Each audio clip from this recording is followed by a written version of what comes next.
Tibetan, people who inhabit Tibet or nearby regions and speak Tibetan. All Tibetans share the same language. It is highly stylized, with an honorific and an ordinary word for most terms of reference. The honorific expression is used when speaking to equals or superiors and the ordinary word when addressing inferiors or referring to oneself. There is an additional set of higher honorifics to be used when addressing the highest lamas and nobles. The Nagas are Indo-Tibetan people who were probably migrants into India. They were headhunters, and wore the heads of their enemies as trophies, and were rewarded for their acts of valor by gifts of adornments, like shawls, hornbill feathers, cowries and necklaces. In the late 21st century, the number of Tibetans in Tibet proper, and other areas in western China, was estimated to be about 4.6 million, with perhaps an additional 2 million in the Tibetan ethnic areas of Bhutan, India, northern Nepal, and the Ladakh region of Jammu and Kashmir.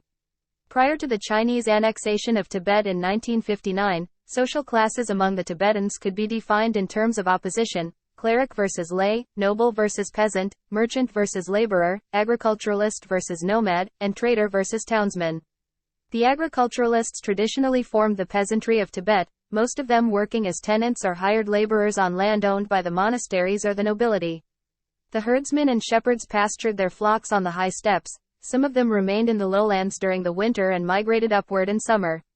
Before 1959, it was estimated that about 1/4 of the population belonged to the clerical order. The monasteries were the main seats of learning. Tibetan Buddhism is an admixture of Buddhist teachings and the pre-Buddhist religion, Bon, see also Bon, Tibetan Buddhism. Most marriages are monogamous, although both polygyny and polyandry have been practiced under certain circumstances, usually in order to keep an estate intact and within the paternal line of descent.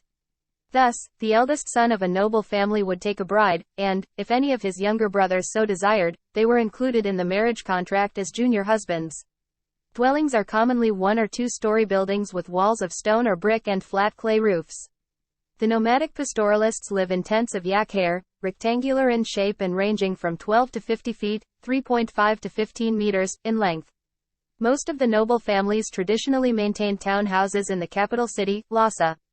These were built of stone around a rectangular courtyard, on 3 sides of which were stables and storehouses. On the 4th side, opposite the gate, was the mansion itself, usually 3 stories high. The staple diet of most Tibetans is barley flour, yak meat, mutton, cheese, and tea. These basic items may be supplemented by rice, fruit, vegetables, chicken, and sometimes fish. The main beverage is tea mixed with butter and salt. Thanks for watching. Please keep supporting by subscribing and sharing my videos. One like and comments motivates me to do better. Thank you all my lovely supporters. I love you all.